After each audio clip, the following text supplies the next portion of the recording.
Transformation physique. Avant de commencer de parler des transformations physiques, il faut bien distinguer les transformations physiques des transformations chimiques. Dans le cadre des transformations physiques, les espèces chimiques sont identiques entre l'état initial et l'état final. Exemple ici, on a de l'eau à l'état solide représentée par des triangles rouges bien organisés. À l'état final, à l'issue du chauffage de ces glaçons, on obtiendra toujours de l'eau, mais à l'état liquide cette fois, donc toujours des triangles rouges, les espèces chimiques sont identiques entre l'état initial et l'état final. Dans le cadre des transformations chimiques, au contraire, l'état initial est différent de l'état final. C'est le principe des transformations chimiques. Il y a création de nouvelles espèces.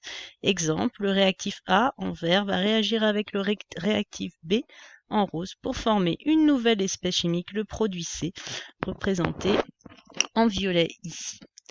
Dans le cadre des transformations physiques, nous allons essentiellement parler dans ce chapitre des changements d'état que vous avez déjà vus au collège. Je vous rappelle le vocabulaire. Quand on passe de solide à liquide, on parle de fusion.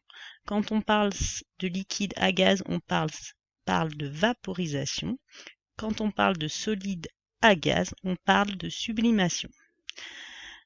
Dans l'autre sens, de gaz à liquide, on parle de liquéfaction, de liquide à solide de solidification et de gaz à solide de condensation, parfois appelée aussi condensation solide. Attention, il ne faut pas confondre fusion et dissolution vues en début d'année dans le chapitre sur les solutions aqueuses. Ce sont toutes les deux des transformations physiques, mais la dissolution n'est pas un changement d'état. On mélange par exemple du sucre dans l'eau. On va bien dire que le sucre se dissout dans l'eau, c'est-à-dire que l'eau et le sucre vont se mélanger intimement, mais le sucre ne passe pas de l'état solide à un état liquide comme dans un changement d'état. Il serait donc inexact de dire que le sucre fond. Le sucre se dissout dans l'eau. Si je m'intéresse donc plus précisément à ces changements d'état, vous avez déjà vu au collège que ces changements d'état avaient une particularité, c'est qu'ils se faisaient à température constante. Si je prends de la glace, que je chauffe cette glace, tant que j'ai du solide, donc la température du milieu va augmenter. Le solide va emmagasiner l'énergie qui lui est apportée grâce à la chaleur qui lui est fournie. Dès que je vais avoir la première goutte de liquide, dans ce cas-là, c'est que j'ai atteint la température de changement d'état de mon solide et je vais être à température constante tout le long de ce changement d'état. Tant que j'ai en présence du solide et du liquide, je vais être à 0 degré pour l'eau par exemple. Dès que le premier grain de solide a disparu, dans ce cas-là, la température va pouvoir augmenter à nouveau jusqu'à atteindre la température par exemple de vaporisation pour l'eau 100 degrés. Ça veut dire que je vais avoir la première bulle de gaz à 100 degrés et ça va rester constant tant que j'ai à nouveau en présence du liquide et du gaz jusqu'à la dernière goutte de liquide, je vais être à 100 degrés, puis la température va pouvoir augmenter à nouveau.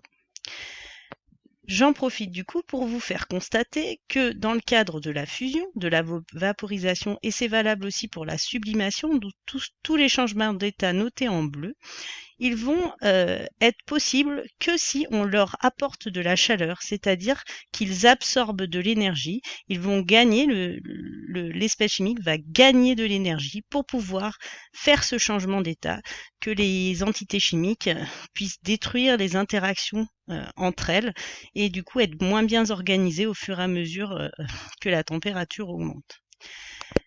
Du coup, cette énergie est gagnée pour le système. C'est l'extérieur qui lui fournit, donc l'extérieur va diminuer sa température pour fournir de l'énergie à notre espèce chimique qui, elle, va gagner cette énergie. Cette énergie va être toujours notée, vous verrez par la suite, Q. Et comme c'est gagné pour mon espèce chimique, comme dans une banque, cette valeur Q sera positive. Dans le cas du coup des changements d'état notés en rouge, eh bien c'est l'inverse. Ces changements d'état vont, eux, libérer de l'énergie à l'extérieur et le milieu extérieur va voir sa température augmenter.